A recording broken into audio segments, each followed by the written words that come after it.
శుక్లాంబరధరం విష్ణుం శశివర్ణం చతుర్భుజం ప్రసన్నవదనం ధ్యాయేత్ సర్వవిఘ్నోపశాంతయే అగజానన పద్మార్కం గజానన మహార్నిశం అనేకదంతం భక్తానాం ఏకదంతం ఉపాస్మహే.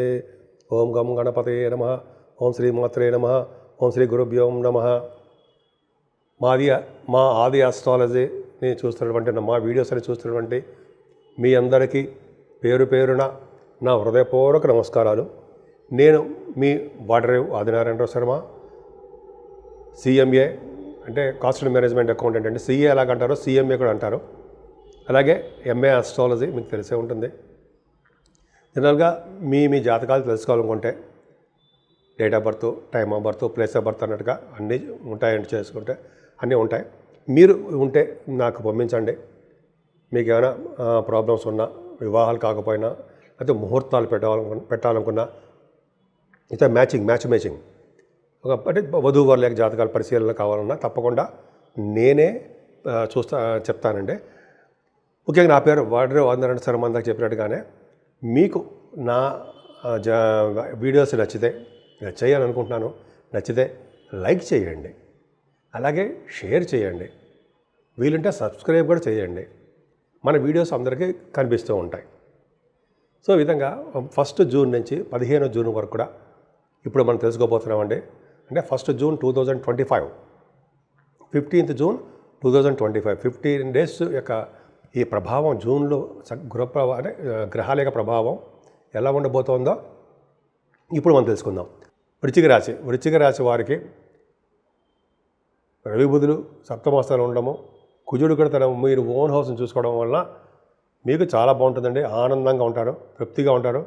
అలాగే వేళ్ల పట్టు భోజనం చేస్తుంటారు. చక్కగా ప్రేమగా మీకు వడ్డించే వాళ్ళు ఉంటారు. అంతేకాకుండా మీరు ఫైనాన్షియల్ స్టేటస్ బాగా పెరిగి తీరుతుంది.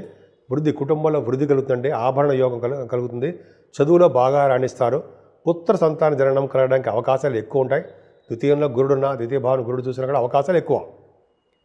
అంతేకాకుండా గాయకులకి, పాటలు పాడే వాళ్ళకి, యాంకరింగ్ వృత్తిలో ఉన్న వాళ్ళకి సంపదలు పెరిగి తీరుతాయి. అంతేకాకుండా రాహు చతుర్థ భావంలో అర్ధాష్టమ రాహు అంటాం. అర్ధాష్టమ రాహు అంటే అమ్మ బాబాయ్ అని భయపడాల్సిన అవసరమే లేదండి. ఎందుకంటే అర్ధాష్టమ రాహు అంటే చతుర్థ భావంలో రాహు ఉన్న భూములు వదిలిపెట్టి, అంటే ఉన్న ఊరిని వదిలిపెట్టి విదేశాలకు వెళ్ళడానికి అవకాశం ఉంది. అంటే ఫారిన్ కంట్రీస్ ఇస్తాడండి ఆయన రాహు. కొద్దిగా చిన్నపాటి కష్టాలతో కూడుకున్న ఫారిన్ కంట్రీస్, ఆభరణ యోగము, అలా వస్తు యోగము ఉంటాయి. కానీ అదృష్టవంతులు మాత్రం చేయలేడు. ఇది నా సొంత కవిత్వం మాత్రం కాదు. రాహు చతుర్థ భావంలో ఉండే ఫలితాలే చెప్తానండి మీకు. అంతేకాకుండా శని ప్రభావంలో కూడా టెన్షన్స్ పడుతూ ఉంటారు ఎక్కువగా. ముఖ్యంగా మీ ఆడపిల్లల విషయంలో టెన్షన్స్ పడుతూ ఉంటారండి. వాళ్ళ యొక్క గ్రోత్, వాళ్ళ యొక్క ప్రభావము మీరు జాగ్రత్తగా చూసుకుంటూ వాళ్ళని జాగ్రత్తగా పెంచండి. ఒక పద్ధతిగా అంటే వాళ్ళకి అద్భుతమైన ఫలితాలు ఉంటాయి.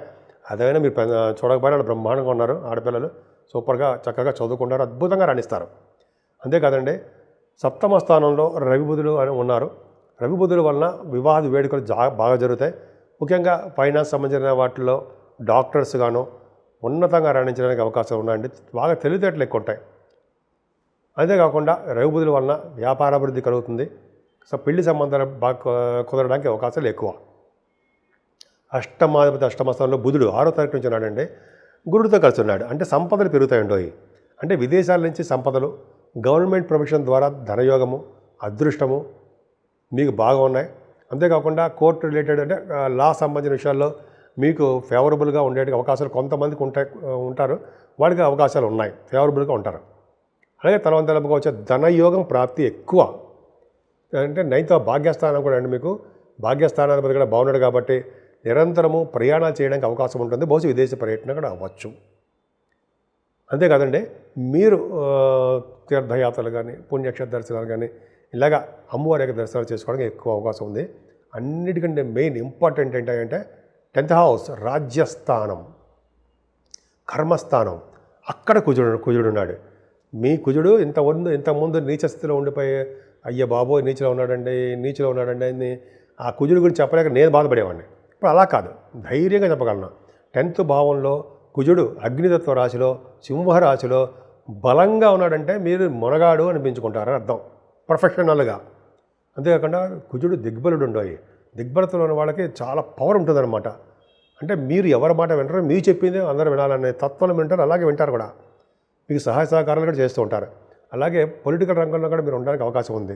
గవర్నమెంట్ ప్రొఫెషన్లో కూడా మీరు ఉంటారు. పదవులు కూడా బాగా పొందుతారని అర్థం అండి. ముఖ్యంగా కొంతమంది సాఫ్ట్వేర్ రంగ ఉద్యోగస్తులకి, అలాగే భూములు చేస్తారు సార్, రియల్ ఎస్టేట్ బిజినెస్లు, అదే వ్యాపారాలు, లేకపోతే ఉద్యోగాలు, ఇవన్నీ వాళ్ళకంటే రియల్ ఎస్టేట్ వాళ్ళకి కుజ ప్రభావం బాగుంది కాబట్టి మీరు దూసుకుపోతారు. అంటే భూములు అమ్ముడుపోవడము, అపార్ట్మెంట్స్ అమ్ముడుపోవడము అంటారు సార్, అవన్నీ ఇప్పుడు జరగబోతున్నాయండి. కుజుడు బలవంతుని పడి కేతుతో కలిసి ఉన్నాడు, అద్భుతం. సో ఈ విధంగా మీ వృశ్చిక రాశి వాళ్ళకి బాగుంది. అలాగా పైగా తీర్థయాత్రల కోసం మీరు బాగా ధనాన్ని బాగా ఖర్చు పెడుతుంటారు. సన్మానాలు కూడా మీకు బాగా జరగడానికి అవకాశం ఎక్కువ ఉంది. కానీ రాహుకేతుల మధ్యలో మీకు ప్లానెటరీ పొజిషన్ ఉండిపోవడం వల్ల రావుకి మీకు తెలిసినట్టుగా మీకు అమ్మవారి పూజ చేయించుకోండి. వీలుంటే కాళహస్తి వెళ్తే చేయించుకోండి మంచిది. అలాగే రాహు కేతులు సుబ్రహ్మణ్య స్వామి ఆరాధన, కేతుకి సంబంధించిన గణపతి ఆరాధన, పౌర్ణమికి సంబంధించినటువంటి పూజలు చేసుకోవడం వల్ల పూజలు, పౌర్ణమి వెళ్ళిన తర్వాత గణపతి ఆరాధన అంటే చవితి, సంకటహర చతుర్థి అంటాం. ఆ రోజు పూజ చేసుకోవడం వల్ల మంచి ఫలితాలు ఉంటాయండి. అలాగే అంతేకాకుండా మీకు శుక్రుడు వల్ల వచ్చే దోషాలు కూడా ఉన్నాయి కాబట్టి అమ్మవారి యొక్క పూజలు చేసుకోండి. ఇందాక చెప్పినట్టుగా కనకదుర్గ అమ్మవారి పూజ చేసుకుంటే సకల సంపదలు కలుగుతాయండి. అన్ని రంగాల్లోనూ మీరు ముందంజలో ఉండడానికి అవకాశాలు ఎక్కువ. అంతేకాదండి, మీ వృశ్చిక రాశి వారు కూడా, మీ రాశ్యాధిపతి కూడా అద్భుతంగా దశమస్థానం ఉన్నాడు కాబట్టి మీకు శుక్రుడు కూడా మీకు కొద్దిగా ఇబ్బందికరమైన వాతావరణం ఉంది. సప్తమాధిపతి అయ్యాడు కాబట్టి, సప్తమాధిపతి అష్టమస్థానం ఉంటే భార్య మూలకంగా భర్త మూలకంగా ఇబ్బందులు ఉండడము, వివాద వేడుకలు లేకపోవడం జరుగుతుంటుంది. అందుకనే పార్వతీ అమ్మవారిని మల్లెపూలతో పూజించిన, శివుడికి మల్లెపూలతోనూ, అలాగే కొంతమందికి ఏమో మారేడు దళాలు అంటారు కదా, మారేళ్ళ దళాలు మల్లెపూలతోనూ, అలాగే మల్లెపూలు తులసి దళాలతోనూ శివుడికి ఎవరైతే పూజ చేస్తారో, అభిషేకించుకుంటారో వాళ్ళకి సకల సంపదలు, మన ఇంట స్థిరలక్ష్మి ఉండడమే కాకుండా భార్యాభర్తలు అనురాగం బాగుంటుంది. ఇప్పుడు 12 రాశుల వారికి చెప్పుకోదగ్గ సూచనలు, ఆచరించవలసిన విధి విధానాలు, అలాగే పరిహారాలు, రెమెడీసు, ఇవన్నీ అంటాం కదండి. మనం ఒక ముక్కలో చెప్పాలంటే రెమెడీస్ ఇలా పరిపరి భాషలో చెప్పుకుంటున్నాం, పరిపరి విధాలుగా చెప్పుకుంటాం. ఏ లేదంటే మేషరాశి నుంచి మీనరాశి వారు కూడా అన్ని గ్రహాలు కూడా దిగ్బంధంలో ఉండిపోయాయి. అంటే రాహు కేతుల మధ్యలో సవ్యకాల సర్పదోషంలో ఉండిపోయాయి ప్లానెట్స్ అన్నీ కూడా. సో ఇలా ఉంటే ఏంటి అంటే, ఇలా ఉంటేనంటే మరి ఎంత కష్టపడ్డా కూడా మనం ముందుకు వెళ్ళలేకపోతూ ఉంటాం. మనకి గుర్తింపు కానీ గౌరవం కానీ దక్కదు. కొంతమందికి అయితే అనారోగ్య సమస్యలు వచ్చేసి హాస్పిటలైజేషన్ అయిపోతూ ఉంటారు. కొంతమంది పొలిటికల్ రంగంలో ఉన్నారనుకోండి, వాళ్ళకి పదవులు రాక ఎదుటి వాళ్ళ చేత తిట్లు, ఎదుటి వాళ్ళ చేత ఏదో విమర్శలు చేసుకుంటూ, రాజకీయ రంగంలో వాళ్ళకి కాదండి, అందరికీ కూడా. ఎందుకంటే మనకి టైం బాగున్నప్పుడు అలాగ ఉంటుంది అంటాం కదా. సో ఇవన్నీ చిన్న చిన్న ప్రాబ్లమ్స్ ఉన్నాయండి. ముఖ్యంగా రాహుకేతుల వలన, శనైశ్వరుని వలన కొంతమందికి, కొన్ని రాసుల వాళ్ళకి దోషాలు ఉన్నాయి. ముఖ్యంగా రాహుకేతులకి మన ఇంటి దగ్గరే, మన ఇంట్లోనే అమ్మవారికి పూజలు చేసుకోవడము, కుంకుమ పూజ కానీ ఏదైనా, లేకపోతే రాహుకాల సర్పదోషంలో మంగళవారం మీరు గుడికి వెళ్ళడము, లేకపోతే గుడికి సంబంధించిన పూజలు వెళ్ళి అక్కడ డబ్బులు ఇచ్చేస్తే వాళ్ళు కడితే వాళ్ళు చేస్తారు, అది చేయించుకోవడము. అంటే రాహుకాల మంగళవారం అంటారు కదా, మంగళవారం కూడా రాహుకాలంలో పూజలు, అమ్మవారి పూజలు, అదొకటి. అలాగే పౌర్ణమి పూట కానీ అమావాస్య పూటలు కానీ అమ్మవారికి మనము ఏమంటారంటే చండీ హోమం అంటారు కదా, బాగా చేయించుకోవడం వలన, అలాగే సుబ్రహ్మణ్యేశ్వర స్వామి అధికంగా పూజించడం వలన మీరు బాగా రియల్ ఎస్టేట్ రంగంలో దూసుకుపోతారు. అంతేకాకుండా పౌర్ణమి వెళ్ళిన చవితి రోజు గణపతి ఆరాధన, ఓం గం గణపతియే నమః, ఓం గం గణపతియే నమః, ఓం గం గణపతియే నమః 108 సార్లు అనలేమా అని తీరుతాం. సో అలా చేసుకోవడం వలన దోషాలు చాలా పరిహారం అవుతాయండి. వెంకటేశ్వర స్వామి దగ్గర దీపారాధన, శివాభిషేకాలు, శనీశ్వరుడికి అభిషేకాలు, నూనెతోటి తైలాభిషేకాలు చేసుకోవడం వలన శని వలన వచ్చే దోషాలు కూడా, శనీశ్వరుడు వలన వచ్చే దోషాలు కూడా చాలా మటుకు పరిహారం అవుతాయి.